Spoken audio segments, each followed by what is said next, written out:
Hey guys, welcome back to The Mind of Brandon. Today we're going to be talking about evolution.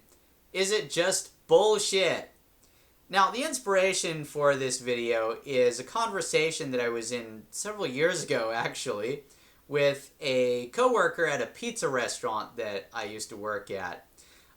Basically, we got into a discussion about evolution, and he had something interesting to contribute to the conversation. Well, I don't want to offend anyone, but I think that evolution is basically just bullshit. Huh? Why is that? Well, take for example the inner workings of a horse's leg. It just doesn't make mathematical sense that there'd be enough time for that to come about by random chance. Now, when he said that, I was speechless. Not because it was just such a compelling argument that I had no rebuttal. Actually, there was a series of rebuttals that came to mind pretty much immediately. I just didn't know where to start. So where I'm going to start today is just simply by pointing out that this word evolution was not actually originally intended to be used synonymously with the concept of random chance. Evolution in the Darwinian sense of the word is really just supposed to refer to change over time.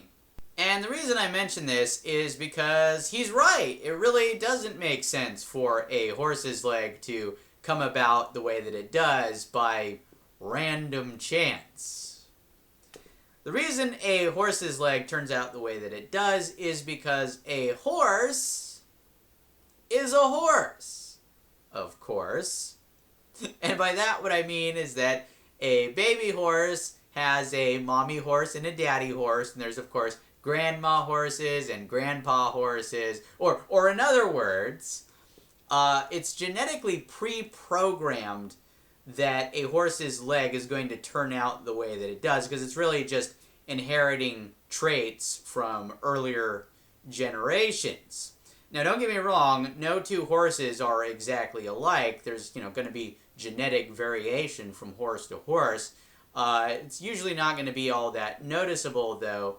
But when you consider these variations adding up over time, well, when we look at horses from way long ago and compare them to the horses of today, then the difference is more noticeable. We do want to keep in mind that modern-day horses are domesticated animals. They've been through controlled selective breeding. But the first animals that we consider to be horses are from around 55 million years ago, right? And these horses were small, right? I mean, they were like so small that they were not rideable. So it's a good thing there was no people there back then, around like 55 million years ago.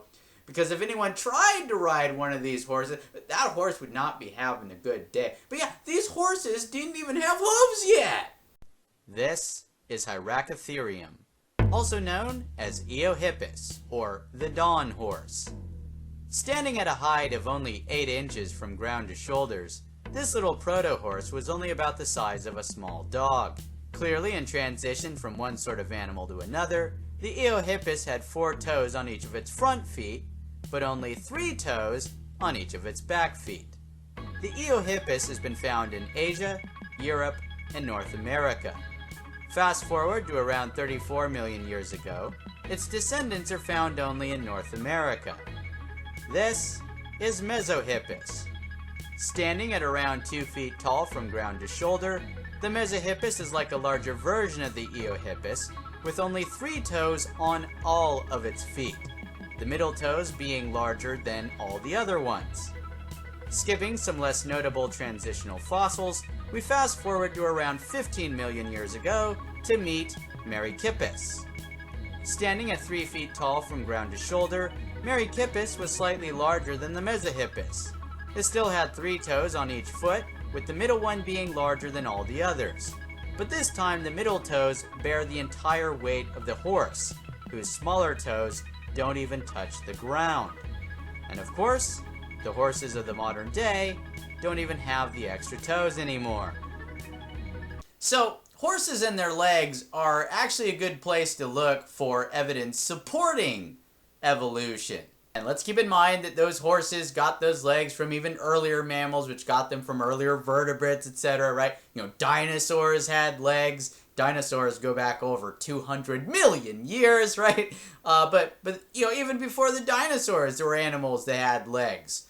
There were fish that had legs. So if your attitude is that a horse's leg doesn't just turn out the way that it does by random chance, I'm right there with you. But if your attitude is that there hasn't been enough time to get from fin to foot, the horse's foot or any foot, dude, it's been hundreds of millions of years. I think that's enough time. So just keep in mind that a leg is a trait that developed gradually over time. And they've been handed down from one generation to the next over several hundred million years. Another thing to keep in mind is that you're genetically more similar to your parents than you are to your grandparents. You're genetically more similar to your grandparents than you are to your great-grandparents, right? And, go back far enough in time, there's going to be enough genetic drift that there's going to begin to be speciation. So at some point, your ancestors are a completely different species. But what does that mean? What does that mean for two different organisms to be two different species, right? Well, I want to talk for a minute about dogs. And the reason I want to talk about dogs, specifically domesticated dogs, is because despite the vast array of different breeds that we see for domesticated dogs, those domesticated dogs are all the same species. And what that means is that all these different breeds can still reproduce with each other. So there's really a lot of genetic variation that's possible before speciation. But let's say that all those different dog breeds that we see today, the terriers and pugs and chihuahuas and Rottweilers and greyhounds and golden retrievers, right? Let's say all these different dog breeds, instead of existing today, let's say they existed millions of years ago, they've all since gone extinct, and the only way we know about them is because we dig up their bones, right? Now in that situation, paleozoologists would, probably look at the variety, between these different dogs, and they'd actually classify them as different species. You think about the bone structure of a pug as opposed to that of a greyhound, right? You can see that, there's some similarity there, but there's also some obvious differences. So they probably would classify them as different species. We, in the modern day, know that they're not different species because, we know that they can all reproduce with each other. So the only way to tell for sure if two different organisms are the same species or not is with sex experiments. Now, we can't do those with, animals that died off millions of years ago. Like, really, all we have to go off of is their goddamn bones. But, with organisms that are alive today, we can do sex experiments. So, take, for example, a donkey and a horse, right? Now, donkeys and horses, you might think that a donkey is just some kind of horse, right? So some breed of horse, something like that. You might think that, but it turns out that they're actually two separate species. Donkeys, of course, look pretty similar to horses, and they are very closely related to them. Actually, donkeys are closely related enough to horses that they can reproduce with them, but, there's a but here, they are distantly related enough that what they produce is an evolutionary dead end. It's called a mule. Now, mules can reproduce with other donkeys or horses. They cannot reproduce with each other. A male mule cannot reproduce with a female mule. That said, we haven't even determined for sure that humans and chimpanzees are two separate species.